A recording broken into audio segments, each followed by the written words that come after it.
Hey guys, welcome back to my YouTube channel. My name is Zinia and thank you so much for clicking on this video. If you're new here, a special welcome to you. Thank you so much for joining the family. Please don't forget to subscribe and give this video a like. And if you are a returning subscriber, thank you so much. I really appreciate you guys and I appreciate your support. So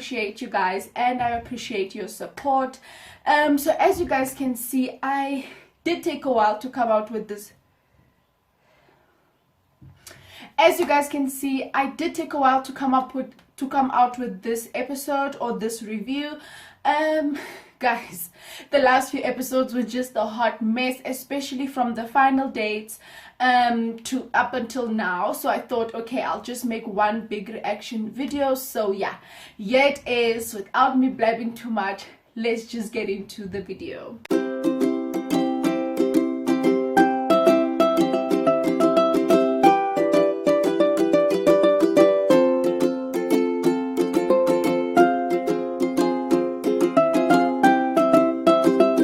Guys, we've seen in the previous episode, from episode 10 I believe, where they were choosing their dates. We know that thing was very confusing and frustrating. We were blindsided completely. We didn't know what was going on. From Estelle choosing Tats, from Tabi choosing Uzi, like it was a hot mess, you guys. We didn't know what was going on, and I feel like I was just gonna come here and just vent to you guys, and I thought, you know what, it's not worth it. Let's go ahead and just do one full reaction video up until the bonfire. So yeah, let's start from episode 11. You guys, we see a scene where Angelique and Justin are communicating, and it's a very somber scene, you guys.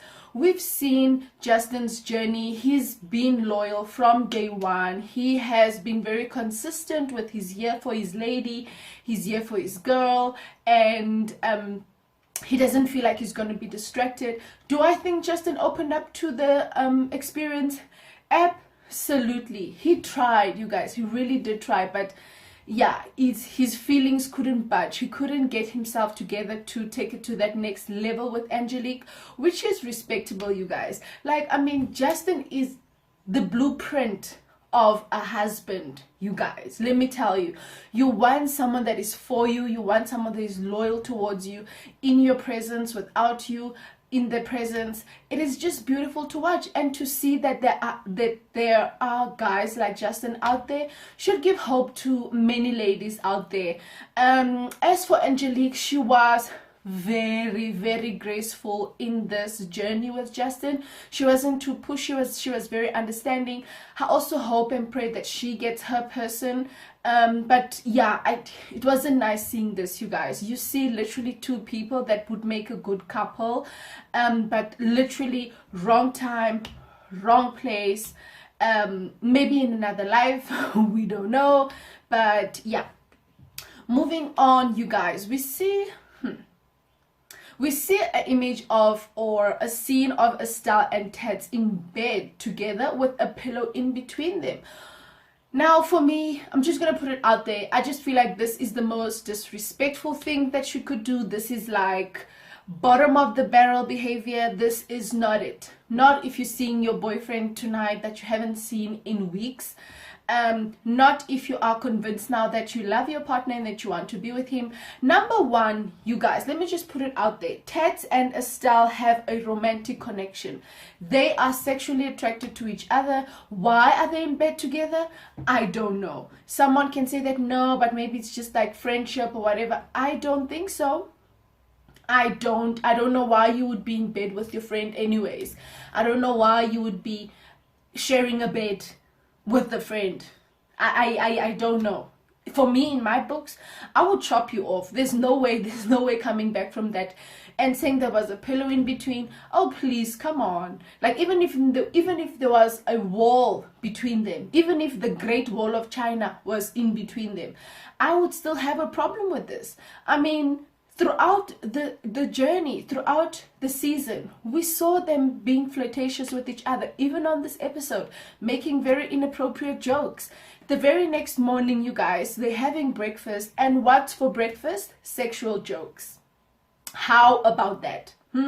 How is that okay as a girlfriend to be making sexual jokes for breakfast with your friend? So there's just too much emotion and feelings involved between these two that I feel like they shouldn't have gone on this date, and Estelle shouldn't have opened this can of worms. If she closed it and let Tats have a relationship with Musa, she should have just kept it sealed and yeah, just move away from it, because now she went back and I don't know why she did that. I don't know. I don't know if it was a comfort blanket of sweet talk. I don't know. There were many other guys she could have chosen as friends, but she chose Tats, and for me it wasn't the ideal. I mean, even if they did go on a date, did have the thing, I mean, this guy could literally have gone to his own bedroom and sleep in his own bedroom. He was not obliged to share a bed with Estelle. There was a room for him available, but they both chose not to have that and to rather share a bed. Okay, let that sink in. Moving on, you guys, we have, hold on. Moving on, you guys, we have Nutabi. Now, Nutabi is having breakfast with Uzi, and Nutabi is just having a very hopeful conversation, like, regarding MJ, and I was very confused. I don't know why she seems hopeful. I don't know why she seemed optimistic in this conversation with Uzi regarding MJ. I was like, no, your headspace is not where it needs to be, my girl. It's not where it's supposed to be. So when I saw this, I'm not gonna lie, I got nervous for Nutabi. I was like, hold on, is she backtracking right now? Is she backtracking after everything that she's been through? But yeah, but at the end of everything it turned out not, but we'll get into that a bit later. Moving on, we have Nelson Mandela Grant Holihlahla, you guys. Grant can yep. You ask Grant a simple question and he off-ramps with the whole motivational speech for absolutely no reason, and you'll sit there and be like, hold on, did we get to the point? Like, did you answer me? Like, you know? So for me, I'm just like, this guy, he always gets lost in his mind, in his words. I don't know. He always conveys this whole paragraphs of an essay that no one really gets, really. So this lady that he's chatting to at breakfast, Lisedi, asked him like, okay, is it Lerato or Lisedi? I'm not sure. She asked him, okay, so how do you feel about tonight? What are you gonna ask Precious? And he's like, no, I'm just gonna tell her that I love her. She's my queen. She's this, she's that. Truth is, she wasn't all of that when you were so into Coco, like throughout the season, like literally throughout the season, for literally 4 dates in a row, which is for episode 5. Even, you know what? He was so into Coco, and when Coco rejected him, that's when he realized that how much he loves Precious. I don't know if that even makes sense to anyone. I feel like it's very hypocritical of him if it's based on that. And right now, it seemed like it's exactly that. It doesn't seem, there's no other justification for Grant to be now being so all over the whole idea of him and Precious together. Like, when did it hit him? Exactly when Coco said, not for me, you're smothering me, you da-da-da-da-da, no. You know, it happened exactly at that time. So now it's just a matter of, okay, hold on, wait a minute. So Precious is literally the rebound. She's the main chick, she's the rebound, she's everything at this point. So I was confused. I was really confused, and I didn't like this. Even now, I'm not sure, I'm not convinced about the relationship between Grant and Precious. I'm not convinced between the feelings that Precious has, that Grant has for Precious. I feel like it's all a lie. I feel like he doesn't want to get the L, and now he's just on this thing of like, like I feel like I've loved her, I'm in love with her, I can't, like, da-da-da. Only after Coco did you wrong. Only after Coco rejected you. No, make it make sense. Please, someone make it make sense. The next scene, you guys, we have Precious and Dane. And guys, I really love this for Precious. You see Precious is happy. I mean, she's even leaning in for a kiss. Like, she's really comfortable in her skin. She's really happy. She's with the guy that's really into her, and it seems genuine. Their feelings for each other seems genuine. And I'm not gonna lie, later on she does, like, literally surprises the whole South Africa. Like, everyone was like, ah, Precious, we didn't see this one coming. But we can't deny the fact that Precious started to become happy when she literally made the decision to be with Dane. She became much more lighter. Even in bonfires, she wasn't really affected that much with what Grant was doing, because she was happy. She chose her, and choosing her meant giving her and Dane a chance. So we know what that brought to Precious's life. Moving on, you guys, we see a scene with what's this guy's name? It starts with an S. Is it Snakey? Is it anaconda, python, a rattlesnake? Like, please help me in the comment section down below. He goes on a date with Dimple. Now, you guys, we all know what happened the previous night, because this is the next day at breakfast, the morning of the bonfire night. So they are at breakfast, and it seems like things have turned south. Did we expect this? Of course. Like, Dimple was literally a spur of the moment decision, right? And did they do the bang bang? Absolutely. We heard Dimple moaning, guys, and it wasn't moaning because they were kissing. It wasn't moaning because they were cuddling. For me personally, it sounded like they were doing the bang bang, and with Dimple's moaning on national television, we all could conclude what was going on. So whether, maybe we're wrong, but at this point in time, let's just stick to what we saw and what we heard. The next day, you guys, number one, I was irritated with Dimple. I don't know why Dimple was now on this whole thing of catching feelings and the whole thing of Ndiatanda, I love you, da da da da da. I don't know why she was so hopeful that she was going to leave with Sveso, because throughout the whole season, there was no connection, there was no nothing between the two of them that we all could see, that we were maybe, that could have suggested that she was going to leave with him. So I don't know where she got that from. I really don't know. Maybe Sveso whispered something so sweet in her ear. But even for Sveso, you guys, he did make it clear to Dimple that he's here for his girlfriend, da da da da. But funny enough, he only said it at breakfast the next day. Before everything else, he was open to being explored. He was open to the experience, and that's literally what happened. I feel like Dimple should have just done what she came to do and signed off and, you know, go separate ways. But I didn't like this thing of Dimple. Let's just be honest. It was quite off-putting. But anyway, it's not worse than how Sveso was treating Dimple. Let's be honest. Sveso treated Dimple like she was crazy. Like she was the crazy girlfriend, like she was the crazy stalker, crazy obsessive partner or whatever that he's not into, when he knows what he did the previous night and the previous night with her. So I don't get why he did that. I feel like it was very disrespectful. It was very degrading for Dimple.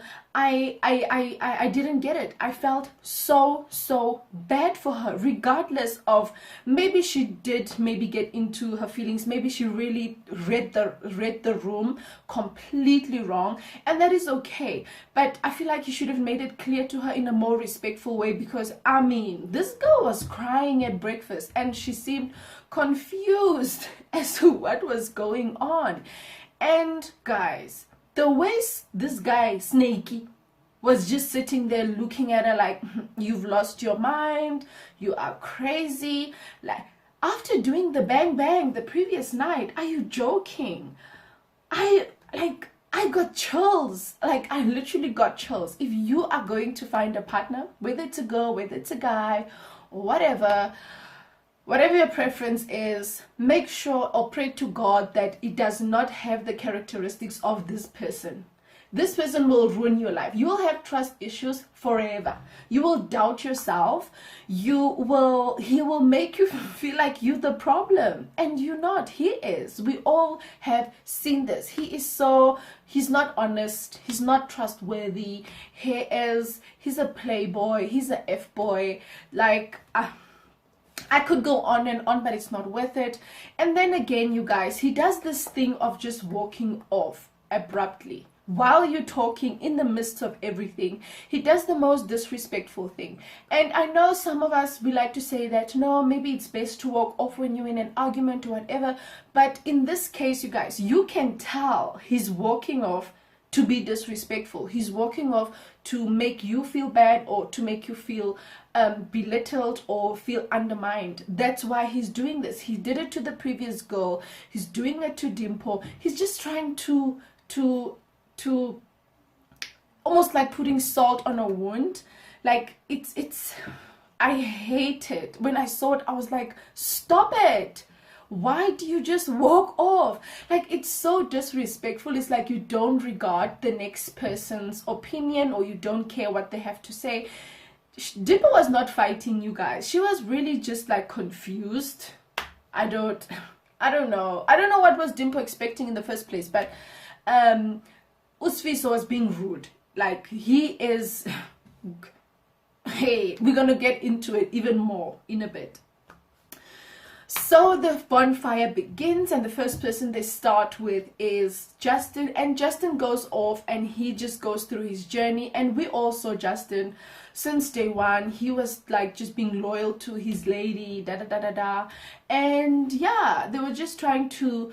And are we happy? Like, we know that Justin is a good person. And after the bonfire with him and Estelle, are we happy that they're back together? Personally, I'm not. I'm not even gonna lie about it. I wish Justin can have a person that really understands him. And you know, I just feel like there's so many things that Estelle did, whether she was, I don't care where your headspace was at, there was just some things that was like really out of the question. Like, but to each their own, you guys. However, you guys, I am gonna say this, I was glad with Estelle's response as to where she's at that point in time at the bonfire. Now, you guys, it's not often where we see guys like Justin, right? In Justin's case, we normally see ladies who are in Justin's position, that are so in love, that are so like desperate for a guy, not desperate, but that really wants a guy to see them for who they are. And you'll find the guy, he's just really doing the wrong things. Like, he's just screwing the girl over and over and over again. And sometimes we can be like, but why is this guy doing this to me? Can you not see that I love him? Can you not? I'm literally perfect. I literally don't cheat. I literally don't all of the bad things, but he's treating me this way and I don't get it. In this case, Estelle was that person, and it was interesting to see the roles being reversed. It was really, really interesting. I'm not going to lie, you guys. And shame, she did come to the realization and acknowledge the fact that she's been the wrong one all along. She shouldn't have brought them there. She now realizes how much she loves Justin, and she sees Justin for who he is. Not this thing of always wanting to verify the relationship with cheating, with violence, with lies, with all of that, because in society, that's what we associate love with. That's the only familiar thing that we know love is connected to. And it is so far from the truth, you guys. Love is honest, love is pure. Love doesn't involve violence or cheating or whatever. And in this instance, it took a while for Estelle to realize that. I'm not saying that she wants that rough, edgy type. I'm just saying that, speaking from how they came into the experience, what she was saying and what type of guys she would be into. She normally wants the guy that's not into her, Like, that's toxic. That's what That's toxic. Why do you want that challenge in your life? Do you know what I mean? Why do you want someone that's not available? Why do you want to associate your feelings with the challenge, with hurt, with, you know, with tension? Why not go with something so pure, something so honest, something so true? Do you know what I mean? And it took a while for Estelle to realize this. It took this, literally this journey, this experience for her to realize that. And I'm glad that she did. I really hope they work out. Do I think that they will live happily ever after? No. That's just my opinion. I feel like maybe for Estelle to maybe get, maybe go in more, maybe heal her deeper emotions. I feel like she's been hurt so many times that she's so used to self-sabotage, always overthinking things, you know, with such an honest person, with such a loyal person, like challenging him for what? Why? Do you know what I mean? So I feel like maybe some therapy, couples therapy, maybe individual therapy for each of them, maybe it will work. But just based on this experience and then continuing life after this, it will not work. I can tell you that much. And that's just my opinion.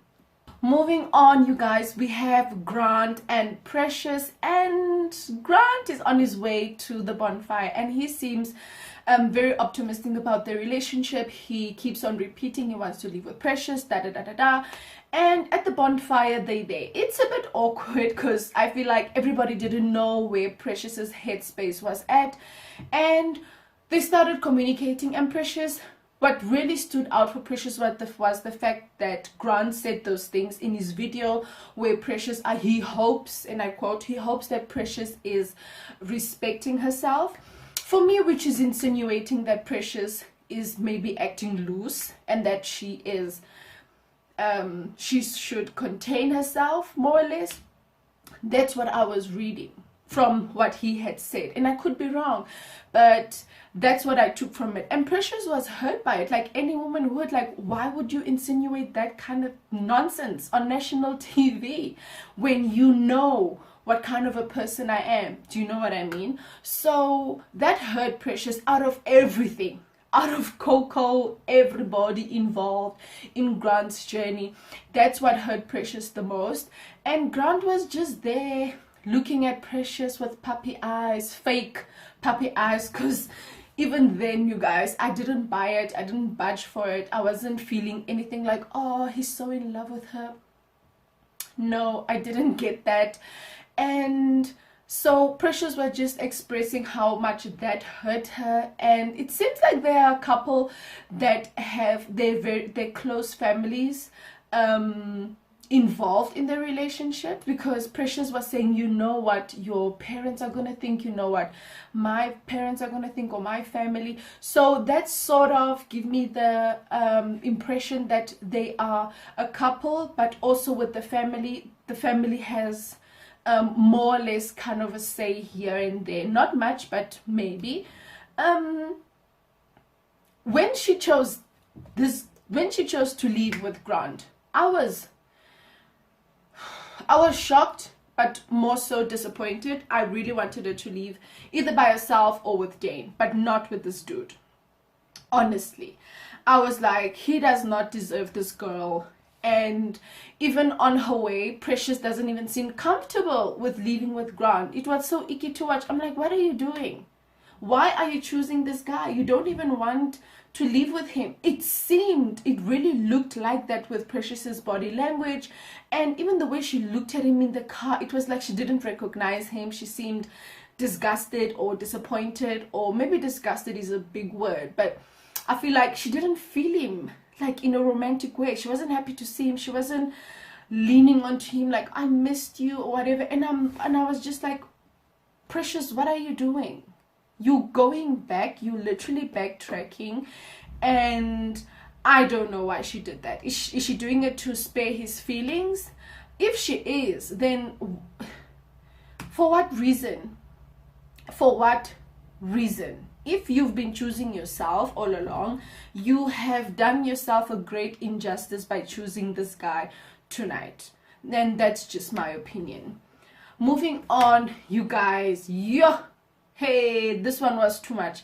We have Musa, and Musa is a gone gal for sure. When I tell you, like, I was shocked with how Musa was acting. Musa was calling Sveso her husband, da da da da, and I'm like, where's all of this coming from?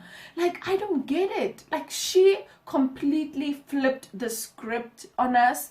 And can I tell you, she was so smitten, she was so happy, she wanted to kiss him, da da da da. And I'm like, wait, hold on. Did we not see the videos throughout? Don't you have questions to ask Sveso? She didn't really have questions. Or she didn't want to rectify anything, because during this time, during the journey, you guys, the guys, well, they swapped videos to each other. And ever since they swapped the videos, it's like everybody got brainwashed and just wanted to be with their partners, regardless of everything that they have done. And it was, for Musa, it was extreme, you guys. Musa had nothing to ask. Yes, there was a few here and there talking about their experiences, but Musa wasn't concerned at all. And maybe, I don't know, maybe it's because we have seen everything and she has not. As for Sveso, you guys, he made Musa look like a fool. Like, he was sitting there lying about his experience, lying literally about everything. He was lying about the whole situation with Dimple. The next thing, he contradicted himself, saying that no, he wasn't kissing someone, wasn't cuddling. The next thing, he caught himself in a lie, saying that, oh, but I actually did sleep with someone in the same bed, but we had a pillow, nothing really. And Fat Joe was just there like, this is a lie, like, I don't, like, you know. And it was funny because I thought someone was gonna stop Sveso, like, you know, but the camera kept rolling and the show was continuing, and I was like, oh my god, he literally lied on national television. I don't know if he thought this was never gonna be seen by anyone. And Musa was caught by surprise. She was shocked. She was like, huh? And she thought it was a joke when she found out that Sveso actually slept with someone in a bed. And even after that, she brushed it off, and then they seemed like happy couple getting married like in 5 minutes, literally. I was confused, and I was like, this guy is a snake. He is a liar. Like, how can you lie so much, you know? And you should have seen his energy. He was so bubbly, so happy. Like, all of it. Like, it just rolled off his tongue, talking as if he is telling everybody the truth. And Fat Joe is just there like, oh, really? Okay, Musa, how about you? It was such a, guys, it was so cringe. And I know most of us wanted to scream and say that Musa, he's lying. He did this, he did that, he did this, he did that. We all had that. We all had that emotion, I'm sure. But I'm sure things are gonna come down to boil at the reunion. I really can't wait for that. Moving on, you guys, we have MJ and Nutabi. Now, Nutabi looks gorgeous as ever. Guys, let me just start with Nutabi for a quick bit. I hated the energy Nutabi came with, right? Even though she looked gorgeous, you guys, like, she had everything on point, but her energy, it was so low, it was so dismissive, it was so, I understand that she was hurt, you guys, but if she could have just faked her emotion at that moment, I would have been so happy. I would have been pleased. I would have slept peaceful at night, you guys. Like, for me, when Tabi came in, she didn't want to talk. She was just stiff. And for me, I was like, girl, there's no big deal. I mean, suck it up. It's one of those things where you see your ex and you act like you are a four-way, even though you know at night you cry your eyes out. This was that situation when Tabi had to bring her A game and act like she is the flyest in the room, and she's happy with where she's at, and she actually dodged a bullet. Tabi was there, sitting there like, this is my best friend. I love him. Dana, I'm hurt. And I'm like, Tabi, no. no, I get it. She wanted to be very dismissive towards him. She wanted to be cold towards him. And did it help MJ? MJ didn't give. Zero. He didn't care. He couldn't care. He didn't even for once apologize. He couldn't care if she was hurt. He kept on saying, yeah, I can see she's hurt. And I'm like, are you gonna apologize at some point? Any minute now? No. And nothing.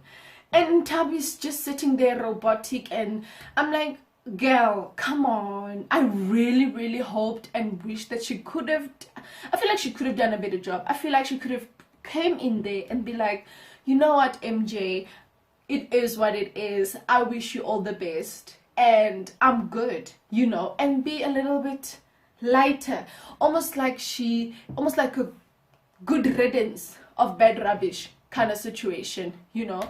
But she sat there, looked so fragile, looked so vulnerable, and she did choose to leave by herself. Even when she did leave, you guys, it was such a somber moment. It was like, oh, shame kind of moment. And I was like, oh God. And even this idiot, this guy MJ, he's just sitting there, he's like sharp, and I'm like, men, yo.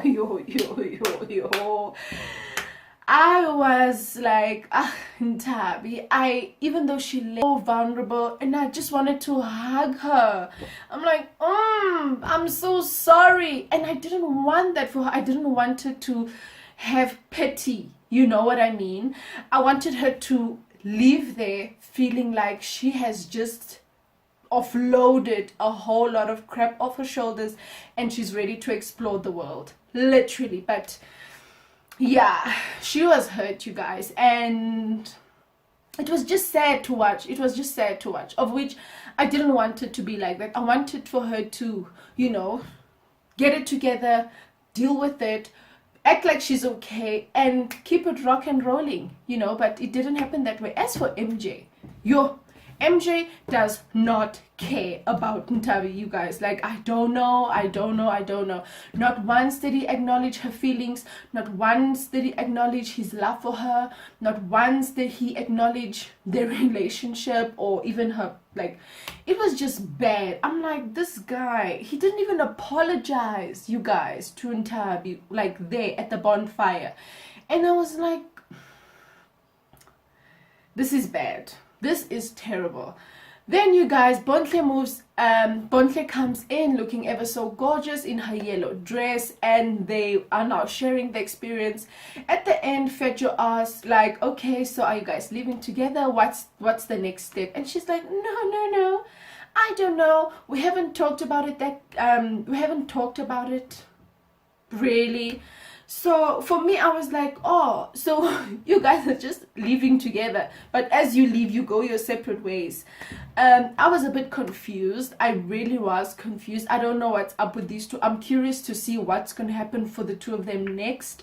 It seemed right now that their relationship was just their relationship in the villa. Anything beyond that is dark, is midnight. Nothing. So hopefully we'll see some improvement or some news or something, a follow-up at the reunion.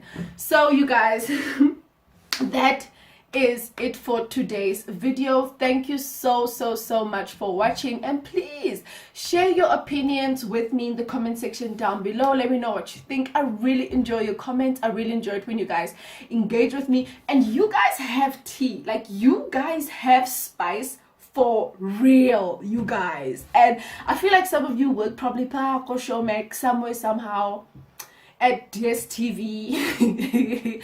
You guys have intel that we don't have, and yeah, just keep it coming, you guys. I really appreciate you guys. Don't forget to give this video a like and also subscribe. And at the reunion, you guys, if it's a part 1 and a part 2, I will probably do the reaction after part 2. But otherwise, you guys, I'll see you guys on my next video. I love you guys so much for watching. From me to you, with so much love. I'll see you guys on my next video. Bye.